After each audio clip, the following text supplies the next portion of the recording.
Hey, hey, hey, hey, hey, hey, hey, hey, hey, hey, hey, hey, hey. Alright guys, kararating namin sa bintahan. Tamang-tama, break time. Tulog pa yung kumakain pa yung mga trabahador o trabahante. Ayan guys, oh. Punong-puno yung trolley namin. Maplat-plat na, oh. Plat pa sa ilong guys, tingnan mo.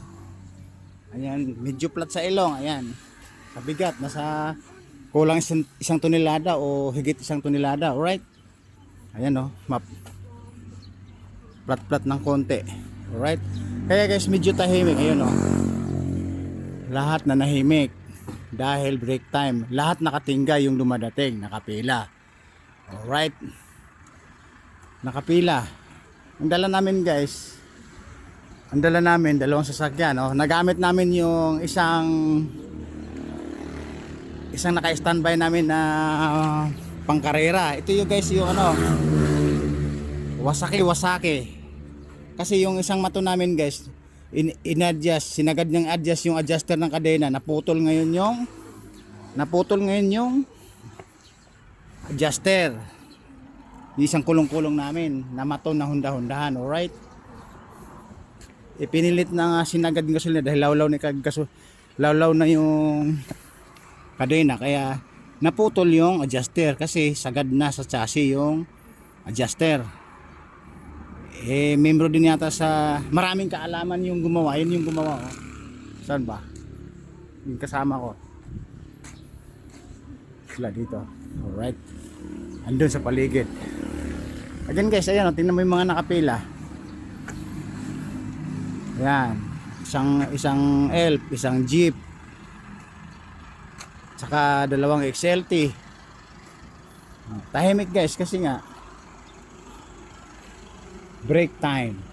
Alright, break time. Maya mga mga 15 minutes pa o 10 minutes. Okay. Ayun guys, naka 0-0 yung tricycle natin. 0-0, right? Ayan si boss, yung security natin na bida-bida. Punta natin. Tingnan ba guys, di ba pagka tahimik siya pagka wala pang duty. Ayan yung gumawa ng guys, yung adjuster ng kadena. Ayan ito. Oh. Magkano kaya timbang ko? Ay si 20 guys, si 20 pala ako, ayun oh. Si 20, ayun oh. Si 20 po ako, ayan. Alright, di ba? Kita niyo naman, tricycle po itong ginapakan ko. Boss! Nag-content tayo habang tahimik yung mga mga bida-bida, yung mga trabahador eh. Kinontent ko para malaman na pag saktong alauna 110 o 105 saka papasok yung mga trabahador natin. Alright guys, tingnan mo tahimik na. Kaya sabi ko nakapila yung dalawang L300, dalawang XLT, isang mini forward na close van. Tapos kami dalawa. Isang boss, dala ko yung Wasaki ko. Tapos siyogo na pang karera lakas umatak. Tunilada kung mamatak yan. Hindi, lang yan, kulang sa gulang sa hangin, hindi sagad sa hangin, sa bigat ng karga. Kaya malambot siya. Kaya pala medyo humarap umatak pag umahon, medyo malambot pala yung gulong ko guys. Ayun yung dala ng Wasaki boss. Natatawa ka Wasaki yan. Sige. Pang 5 siguro kami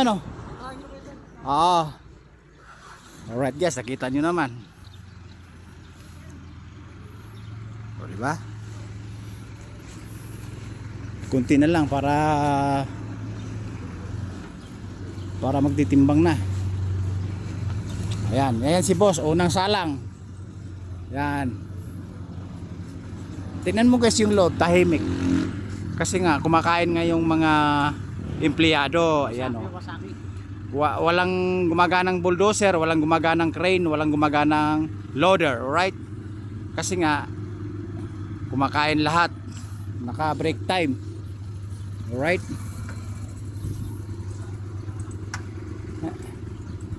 Ayan guys, siya ang dala ng Wasaki. Kasi nasira yung adjuster ng kadena. Naisagad ayun guys, mag-ooperate na. Alright? Mag-ooperate na. May nagagalawan ng mga tao dito, mga empleyado Yan o. Ayan. Gagalawan na sila. Kami pang ano siguro, pang